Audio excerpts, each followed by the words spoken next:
Many thanks for joining us. We begin tonight in Niger State, where bandits have launched another deadly attack, this time abducting 24 residents. The latest incident occurred on Wednesday in Palaita community, Erena Local Government Area, where armed men stormed a farmland while laborers were harvesting crops.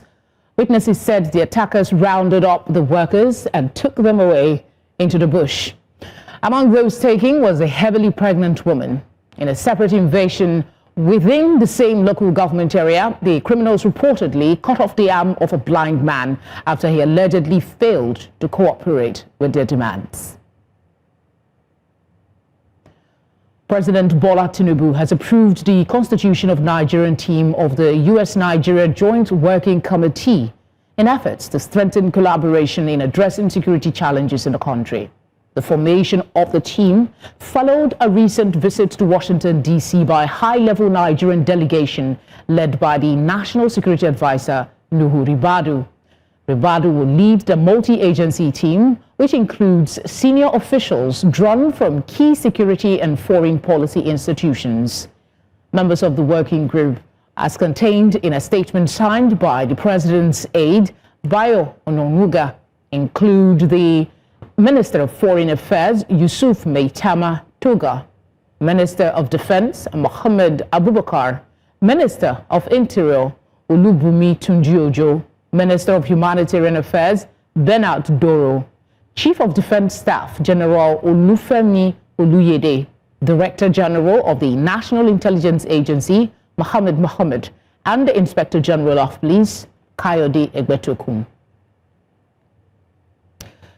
Meanwhile, the Kogi State Police Command has dismissed reports alleging invasion of bandits in Zango, Krosha, and Felele communities in Lokoja. A statement on Thursday by the command spokesperson, William Aya, described the reports as fake news aimed at causing panic among residents.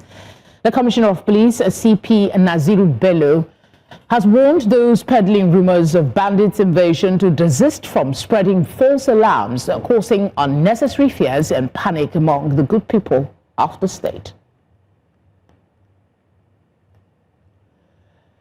Let's head on to Kebbi State and bring you the news, unfortunately, that only 11 out of the 24 schoolgirls abducted from the school in Maga on November the 17th have been safely reunited with their families, although all the kidnapped girls are out of captivity. The girls arrived in the town late Wednesday night to bring in much-needed relief to their loved ones and the wider community. The abduction on November 17 has sparked intense concerns and prompted a coordinated rescue effort across the state. My colleague Jamil Mabai is standing by. He will lead us into how the girls were received by their families and what he knows about the fresh attacks in Niger State. Also joining in, Chike Chude, beg your pardon, a security and policy analyst. He joins us as well to share his view and recommendations amid rising security crisis. Thank you, gentlemen, for being here. Jamil, let's start with you. Talk to us about the mood when the girls were released and reunited with their families. The mood was that of excitement and, celebration, because for the people of Maga, for the first time, they have never witnessed such an event. It happened at a time when, the girl child education, the enrollment of the girl child education in Kebbi is at its highest peak. So yesterday around 2 a.m., News Central TV was on ground to witness the how will I put it, the handover of the girls to the district head and back to their parents. So we saw an experience firsthand, we saw the excitement, we saw, the jubilation and what have you. And contrary to the earlier report when we said only 11 out of the 24 rescued students that were rescued, only 11 were delivered to Maga, we've come to understand that some of the abducted students are not from Maga. They are from other communities along Maga. So what authorities did was, on their way back, they had to branch and, delivered some of the girls, to their parents in other communities. So all in all, 11 out of the 24 students that were abducted are from Maga community. Okay. And again, there was this, also unconfirmed report that one of the students lost her life. We found out that that was also misinformation and fake news. Even though there was a loss of life, but it wasn't that of the student or part of the students that was abducted by the bandits. It was when the bandits were crossing over to Zamfara, they encounter some group of women, which among them, the bandits shot and killed one of the women that they came across. So, Jamil, you've given us a very important clarification. It is imperative that people understand the information you're sharing. 11 girls are from Maga, but the others are from neighboring community. But were you able to speak with these girls before they reunited with their families, or when they reunited with their families? Yes, were you allowed?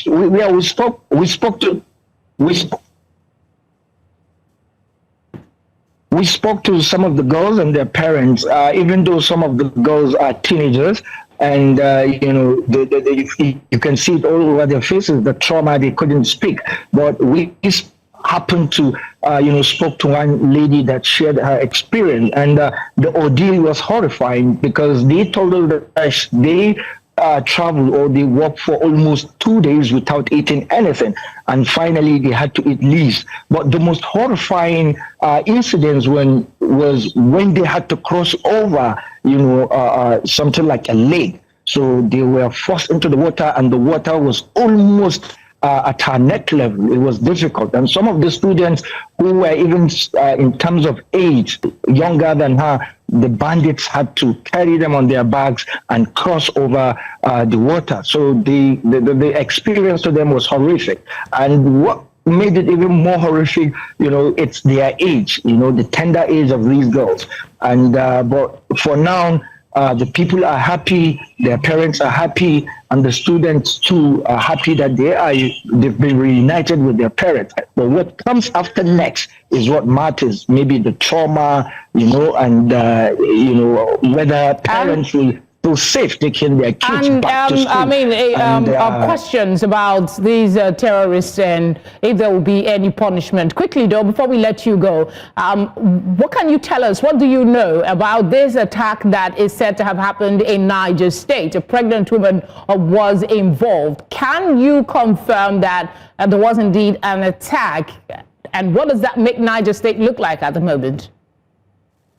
Okay, what just happened in Niger State? Even though what happened in Maga, unravel a new level of how information is being shared in this country. Unless you're on ground, that's when you can confirm whether it happened. But if it did happen, then this is a very bad precedent. And now it's a shift we're seeing from 3 years ago, schools were being attacked, students were being kidnapped, and that has stopped for a while. But now we're seeing the occurrence of that event. And secondly, most of the northwest states have reached peace deal with these bandits. So this deal only exists within the state territories, not outside that.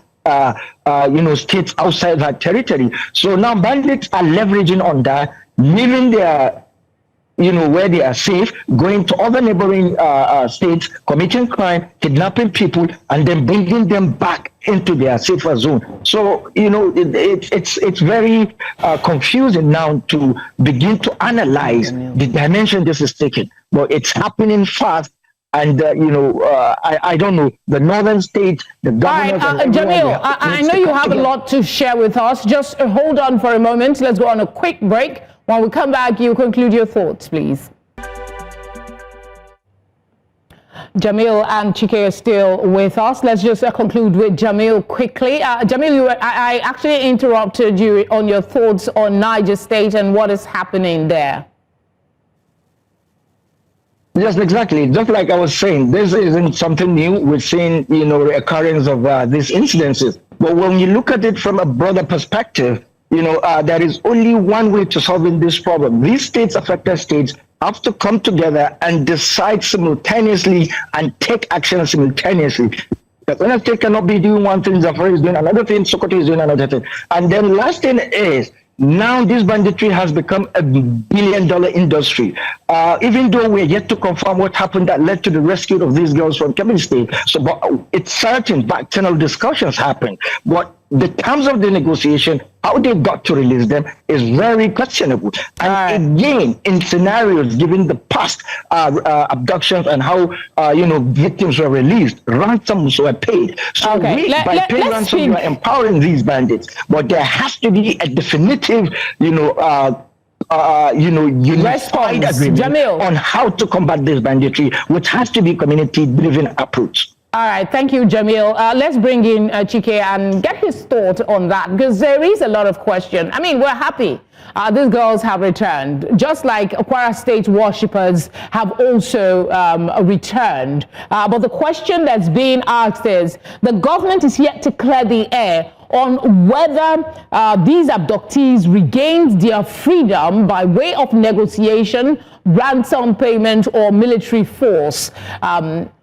Is there more to this that meets the eyes? If yes, what should be the next steps after this release? Like you said, one is very happy that these girls, innocent victims, have been released. The manner and the nature, the character of their release is what has got a lot of Nigerians talking. The government is very short on explanations, what exactly happened. Obviously, there was a negotiation, there was a discussion. What was the nature of this discussion? And like you have said, is it a rescue? Obviously, it cannot be a rescue, because a rescue would mean that one side was taking the battle to the other side, and in the process, there had to be some level of violence used to be able to remove the girls, extricate the girls. And so it would appear that that did not happen. So that is, and so what is now left for people to think about is that there was negotiation. Now, when there's a negotiation, there's a back and forth, and you have to put something on the table in order to get something. So what did the government offer for the terrorists to also offer to bring these girls back? The only thing that the terrorists have always been interested in whenever they take hostages is, resources, financial resources. Sometimes they ask for other things too, like cigarettes, motorcycles and all of that. So, and again, if the negotiation actually led to monetary exchange, and of course, you might perhaps, what might even compel or propel the government to even embark on that kind of a negotiation is the fact that the international community this time is involved in everything that is happening, especially given the interests of the United States. So they were under pressure during this negotiation. But if they did negotiate and then exchange resources or cash in the process, then what they have done is to make these people much more deadly, and put them in a position to even do more, knowing that their efforts have yielded success for the government. So it's a catch-22 situation. Yeah, it is real indeed. But there is a question that has been on my mind, and a lot of Nigerians are asking it as well. We have rules in this country, we have laws, and the government have said repeatedly that they will not, fraternize with bandits or terrorists. But what we are seeing is a case where the government seemed to know how to reach these bandits, and we've been fighting banditry and terrorism for years. Yet we can communicate with these people to have people released without any gunshots heard and anyone arrested. What are the long-term implications of this seeming trend of government, fraternizing with the bandits and terrorists, even if it is for the release of innocent citizens? Look, the implication is a power praxis. It's a power praxis issue. The implication is that the Nigerian state is admitting its weakness, its inability to take the battle to these bandits, its inability to be in control of the situation. The Nigerian state today, as presently constituted, is weak.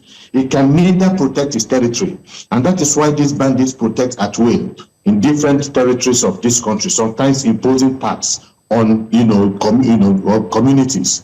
And then it can also not protect its citizens, because these people operate at will when they want, how they want it, and then disappear. And nothing happens at the end of the day until they strike again. So you can see the pattern in the past 1-2 weeks since these kidnappings, and abductions took place. Kebbi, Eruku in Kwara State, Niger State, and just as they have, they release some, they now go back and take some others. So they are totally in control of the situation. So you have the Nigerian state, through its agencies, the security agencies, reacting to what these bandits and terrorists, are doing. And that tells you that in the power equation, that the Nigerian state is completely very, very weak and is incapable of being in control, of being on top of this situation. Okay, and so the situation is dire. And then you are asking about the situation. The situation is that they strengthen themselves every day. They strengthen themselves in terms of increasing their manpower, in terms of, having greater access. Okay, the speed, the rate. Trust weapons, which they use against the state and the citizens. The rate at which these attacks are happening, some are saying that they could be emboldened by the fact that the United States took interest. That is on the one hand. On the other hand, the presidency, as I read earlier, has approved members of the Nigeria-US Security Working Group. The goal is to share information, I guess, and improve on the security situation. Are you optimistic about this US-Nigeria partnership in terms of fighting insecurity, considering that the increase in the spate of these attacks seem to coincide with the announcement by the US president? Let me even address that issue. Is it that you have an increase, a sudden surge in the spate of violence, and abductions by this, non-state actors, dangerous non-state actors, because of the pronouncement by the American government? I'm not exactly sure. But I think that what has happened is that the pronouncement or the announcement by the American government has put greater focus on the issue of insecurity in the country. So you have more reporting of insecurity-related issues in Nigeria. Before now, people have been insinuating that insecurity matters are being underreported. So this time, because of the interest of the Americans, it is now giving more media space. And perhaps that is why we're hearing more about that. But the terrorists themselves should not be elated, depending again on what the Americans want to do with the Nigerian government, if the Nigerian government cooperates. Don't forget that the American government, government took out the head of, ISIS, Baghdadi, and then they also took out Qassam, Soleimani, the head of the Iranian Revolutionary Guard at the time. So they have capacity to be able to do a lot of damage to these terrorists. So it's not in the interest of the terrorists to even heighten the crisis of insecurity in the country. And as for the Nigerian, American, the discussions, and the committee that was set up by the president to interact with the American, counterparts. What do we expect from that? Obviously, the Americans have put some things on the table, and which they would expect the Nigerian government to respond to. And so the discussions is ongoing, of course, in the areas of counterterrorism, terrorism, defense issues, humanitarian issues. The Americans want to come in and also want to help. So can they be given parameters? Are there parameters they can agree with with the Nigerian counterparts, under which that, they should operate? So I think it is also critical. That many people are naturally wary also of American, intervention because of past experiences with other countries. But Donald Trump has said that they want to go after the people that are killing, Nigerians, whether Christians, Muslims, or other Nigerians. And so they need to have a working formula that would enable them to be able to achieve this. But one thing is very clear, is that this American intervention is coming at the right time. The Nigerian government has completely lost the plot when it comes to protecting its territories and protecting the Nigerian citizens. It is very clear that they need some form of foreign intervention. But what kind of foreign intervention, we don't know, but it is good at least that they are discussing with the Americans. Okay. Before I let you go, talk to us about this capital punishment that's been proposed by the Senate for perpetrators of terrorist acts in the country. Is this a step we should be taking as a stiffer response to this kind of criminality? I think our politicians, do not have any, sufficient sense of history, because if they do, they will know that capital punishment does not work. Yes, it could discourage one or two, but don't forget that when this kidnapping started, many states in the country, including Delta State and some other states, imposed capital punishment on the kidnappings, and the kidnapping went up. It went up if you look at statistics from that particular moment. So already there is capital punishment for abduction or kidnapping of citizens. Not even to talk about the issue of terrorism, which is even a much more grievous. In fact, it's as grievous as even the abduction too.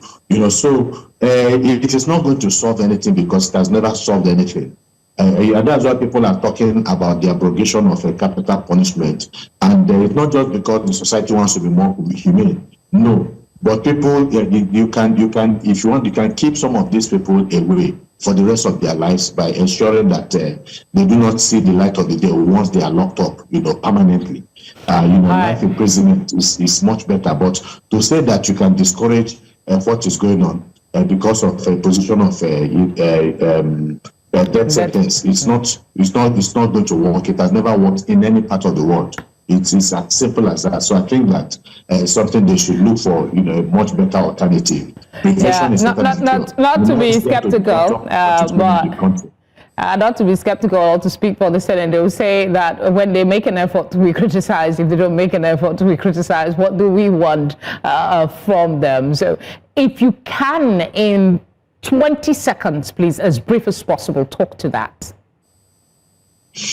Well, the issue is that the people, have their own opinion about what needs to be done in the country. And then, the Senate or the senators or government should not begrudge Nigerians for having an opinion. The reality is that the country has not been working. Now, who are those that have been responsible for the crisis in this country? Is the political class. Of course, you cannot exonerate the people themselves, but the political class, because to whom much is given, much is expected. So we have not been able to see any positive outcome or serious positive outcomes from the years that they have remained in government. I guess they should work harder. They should work harder. Thank you so much. Thank you for being here with us. We appreciate your time. Jamil, thank you as well for the coverage from the north. Thank you. Coming up tonight, authorities say Nigeria's former president, Goodluck Jonathan, is safe and has since departed Guinea-Bissau. More when we return. One of our top stories tonight, the Senate has assured protesting retired police officers that it will fast-track their long campaign to exit the contributory pension scheme. Scores of retired officers had earlier blocked the entrance of the National Assembly complex in Abuja, accusing the upper chamber of delaying concurrence with the House of Representatives, which had passed a bill exempting the police from the scheme. The CPS, introduced in 2004, has faced strong resistance from security agencies who argue that its structure leaves personnel financially disadvantaged after service. While the military, DSS and NIA have already been exempted, the police have remained the only major security institution still under the scheme. Gunmen disguised in police and army uniforms on Thursday ambushed the convoy of former Anambra State Governor Chris Ngige along Nobi Road in Idemili North, killing a woman who was filming the attack and injuring a policeman, the escort leader, and a shop owner. According to Ngige's former media aide, Fred Chukwulobe, the former governor was not in the convoy at the time of the attack. However, a policeman in the pilot car was shot, and his gun and uniform were taken by the suspected assailants, who were reportedly dressed in police and army uniforms. Spokesman for the Anambra State Police Command, Tochukwu Ikenga, says the police have launched a coordinated statewide manhunt for the fleeing armed hoodlums. Nigeria's former president, Goodluck Jonathan, is safe and has left Guinea-Bissau amid recent political unrest in the West African country. That's according to his spokesperson, Kiniebi Ebemfa. He confirmed that the former president departed on a special flight on Thursday, accompanied by senior diplomat IBN Chambers and other delegation members. The former president has been on a regional mission in Guinea-Bissau but left early due to the escalating situation. In Kebbi State, a major infrastructural upgrade is changing the face of primary education in Argungu community. As part of its corporate social responsibility, the Nigerian Content Development and Monitoring Board has constructed and renovated classrooms, provided water and improved sanitation in 2 local schools. The holistic project also included the distribution of essential learning materials to pupils, aiming to remove barriers to education and create a more conducive environment for learning. My colleague Jamil Mabai brings us more details. In a significant move to bolster primary education in Kebbi State, the Nigerian Content Development and Monitoring Board has intervened with critical infrastructure upgrades in Argungu Local Government Area. As part of its corporate social responsibility initiative, the board has constructed and completed the renovation of classroom blocks and the provision of essential facilities in 2 primary schools, aiming to create a more conducive learning environment for pupils. The project was awarded by Nigerian Content Development and Monitoring Board and was being constructed by Gofris Global Services Limited. As you can see, we renovate this class. We built toilet 4 units, and we built a solar-powered borehole. We give them chairs and some learning materials. At Saraki Samaila Primary School, the board delivered a comprehensive and renovated blocks of classrooms. To ensure a sustainable and healthy environment, the board also constructed a solar-powered borehole to provide clean water and build new sets of toilets. Because this kind of construction that had been doing for us, we are very, very happy. They are very good. They have constructed our block and tank drinks water and 2 boreholes there, 4 boreholes, 4 toilets. We are very happy for this construction. The intervention extended to Tungar Marina Model Primary School in the same Argungu community, where a block of 2 classrooms was not only built and renovated, but also fully equipped with furnitures. Additionally, 4 existing toilets were refurbished, built to improve sanitation for both students and staff. The board also distributed essential items to the pupils, including sanitary pads, school bags, and shoes addressing key needs that can often be barriers to regular school attendance. This holistic intervention by the Nigerian Content Development and Monitoring Board marks a significant step in strengthening the foundation of primary education in Argungu Local Government of Kebbi State, promising a brighter and more comfortable future for its young learners. In Kebbi News Central, I am Jamil Mabai. Media narratives do not simply report on arbitration. They actively shape how society judges its fairness, accessibility, and legitimacy. Managing Director and Editor-in-Chief of News Central, Kayode Akintemi, made this submission in his paper titled The PR of Private Justice, How Media Narratives Shape Public Acceptance of Arbitration at the 2025 Annual International Conference of the Nigerian Institute of Chartered Arbitrators held in Lagos. Represented by the Director of Commercial and Communication, News Central, Rosemary Egabo Afolahon. Akintemi says public trust follows public understanding built through the stories people consume.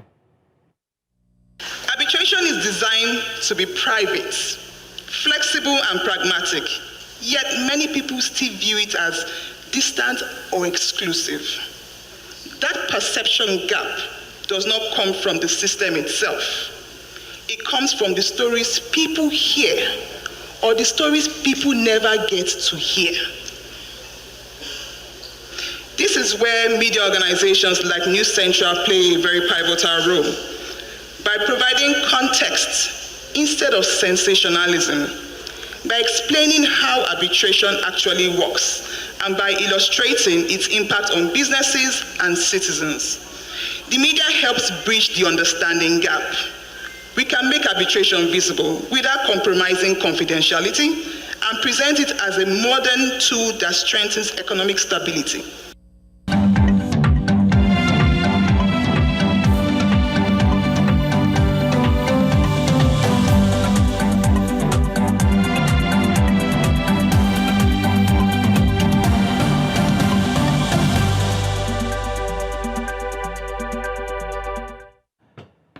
Outside our shores, just a day after seizing power, the Guinea-Bissau military has appointed General Horta Ntam as the country's transition president for 1 year. His swearing-in was held at the Armed Forces headquarters with dozens of heavily armed soldiers present. The appointment follows the overthrow of Umaru Mbalo, whose arrest was announced by the military and comes amid broader suspension of the recent election, border closures, and a nationwide curfew. Meanwhile, the African Union has called for the immediate and unconditional release of Guinea-Bissau's president, Umaru Mbalo, after the military seized power. Since 2020, 7 African countries have fallen under military rule. Here's a timeline: nations currently governed by juntas and the circumstances that brought them there. All right, let's now turn to an international journalist and global affairs analyst, Tamzaka Zu, for this conversation. Thank you for being here. 7 military coups in 5 years. Is Africa not reading the handwriting on the wall? Yeah, good to see you, and good evening to your viewers as well. Well, if you were asking people who are monitoring what's happening in Burkina Faso and other places where they claim that there's delivery, more delivery that is being seen under military leadership than what the democracies would have brought even during all those years of Blaise Compaoré and others. You know, the question then will be, when we see all these coup d'etat, are they in the best interest of Africa, as in the common person? Is what we call Western type of democracy delivered for Africa? The jury on that is out. There's no doubt that a democracy is always better because people are expressing themselves, they are being governed by people that they choose. But whether the people that have been able to lead Africa with all these elections have delivered is another question. That is why I think a lot of youth in Africa, West Africa in particular, appear not to be opposed to these military takeovers we are seeing there. Your thoughts on the responses to this coup? It seems that we get that initial huff and then we seem to get silence and it becomes business as usual. 7 countries in Africa, that's a lot. That is a lot, but you know, sometimes you've got institutions and leaders who are, by way of the global order, the way that democracy is promoted, you have to respond. So there's a script, there's a template, there's something that's always waiting in the press room. So all you need to do is change the name of the country and issue the press statement out. You condemn it, and then you probably suspend the country from all the participations that you can see. But I think if you look further, you will say it goes back to the question that you and I were discussing probably more than a year ago, which is all about what type of democracy or leadership or political system does Africa need? Should it be the Chinese model? Should it be something that is African in its culture, in its nature? Because that is the only solution, because it would appear that for most African countries, Western democracy has not delivered since the 60s or the 80s or whenever these countries became independent. The life of the ordinary person does not appear to be better, regardless of the elections. A lot of money is used during election time, A lot of people die during election time. A lot of people complain that there's no credibility in the way that elections are done. But the lives of the ordinary people does not appear to change from one government to the next, except, of course, for a few. So that is a question that is out there. So it might be 7 countries, it might be more, it might be less. But I think if you look at Guinea-Bissau and the history of Guinea-Bissau, it's actually, for most people who follow these things, they would say Guinea-Bissau was always vulnerable anyway. When you look at the history and when you follow what has happened in the past. That much is true. They've had a couple of that since independence. I wish we had more time, Tanzaka. Thank you, as always, for speaking with us. Pleasure. We'll return with business, sports, and entertainment news. Just stay with us. This segment is brought to you by MoneyPoint. Nigeria has attracted more than $2 billion in new investments following major power sector reforms enabled by the Electricity Act 2023. Minister of Power Adebayo Adelabu said at PwC's 2025 Power and Utilities Roundtable in Lagos. He noted that the transition from a centralized electricity market to a competitive multi-tier system is reshaping investor confidence, allowing states to develop and regulate their own power markets. Adelabu described the reforms as a turning point, citing Lagos and Enugu as early beneficiaries. He said the Act's liberalization, improved clarity, and expanded state authority have opened fresh funding avenues. The minister also highlighted Nigeria's first successful grid synchronization with the West African power pool.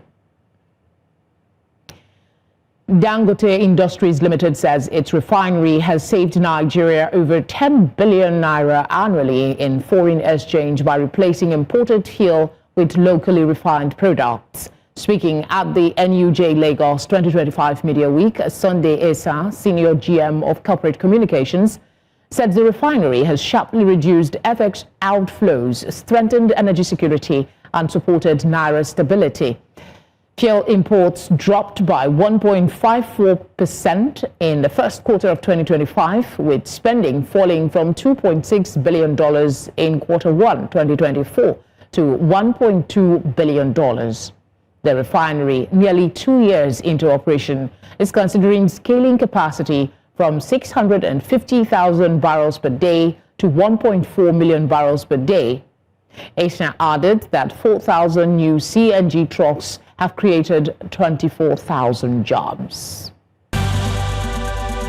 Hello and welcome to sports. The Nigerian men's national basketball team, the Tigers, suffered a late collapse in overtime as they were beaten by host Tunisia 88-78 in their opening game of the African qualifiers for the 2027 FIBA World Cup. The two teams last met in the group phase of the 2025 AfroBasket in Luanda, Angola, which Nigeria won 87-66.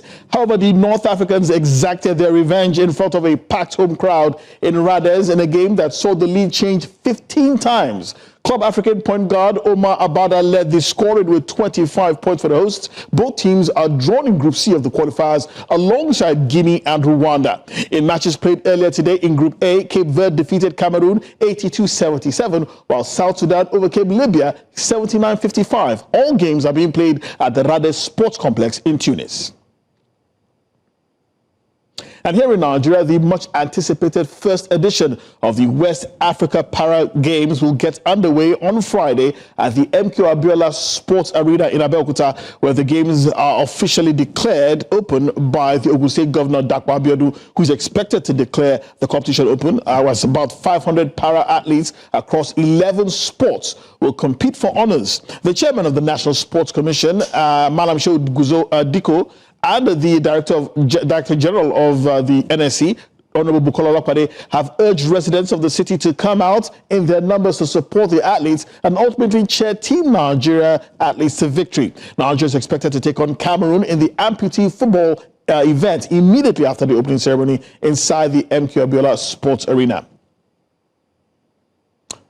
Elsewhere, the president of the American Football Association of Nigeria, Babajide Akeredolu, has predicted victory for Nigeria's flag football teams in the scheduled 2026 IFAF Flag Football World Championships in Dusseldorf, Germany. The groups for the 2026 World Championships were announced on social media on Tuesday by high-profile global flag football ambassadors, including NFL legends Eli Manning and Drew Brees. According to the fixtures, Nigeria's men's squad will face off against powerhouses Austria, Japan, and Canada, while the women's team takes on the United States, Spain, and Australia in group stage action. The groupings are based on the latest IFAF World Rankings, mark a historic milestone for Nigerian flag football. Both men's and women's teams earned their spots by qualifying through the inaugural IAF Africa Flag Football Championships held in Cairo, Egypt in June 2025. And that's all we have on Sports Tonight. Our entertainment is up next. Kate is here with entertainment stories. Hello, Kate. Hi, Felicity. Good to see you again. Same. All right, tonight in the world of entertainment, Abbas Obesere Akonde and his team were left shaken after a violent attack by armed thugs following a burial ceremony in Okitikupa, Ondo State, where assailants reportedly made off with roughly 25 million naira in cash and expensive valuables, including a gold chain worth about 45 million naira. The incident occurred as the singer and his crew were departing the venue, according to his media manager. The assailants descended on them, demanding the money back, and violently assaulted him and a friend nicknamed Highway. Authorities say 2 suspects have already been arrested, and efforts are ongoing to track down the rest of the perpetrators and also recover additional stolen items. Now, as the investigation continues, Obesere's camp has condemned the attack and called for swift justice. Now moving on, Billboard has officially crowned Lil Kim's debut album, Hardcore, as the greatest hip-hop album cover of all time. The announcement is part of Billboard's newly released ranking of the most iconic hip-hop album covers in history. According to Billboard, released in the year 1996, the cover was celebrated for its fearless expression of confidence, sexuality, and power at a time when female rappers were rarely allowed full control over their image. The recognition nearly 3 decades after the album's release highlights the lasting cultural impact of both the artwork and the artist herself. And that does it on Entertainment News tonight. My name is Kate Adeogun.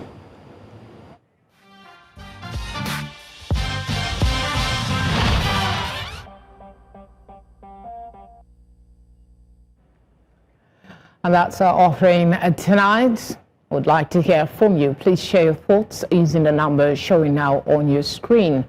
You can also share feedback on our social media platforms. Find us at News Central TV. You can watch live on News Central Live on DSTV channel 422, GoTV channel 23, Star Times channel 274, Avo TV, and on YouTube. Thank you very much for your kind attention. Good night.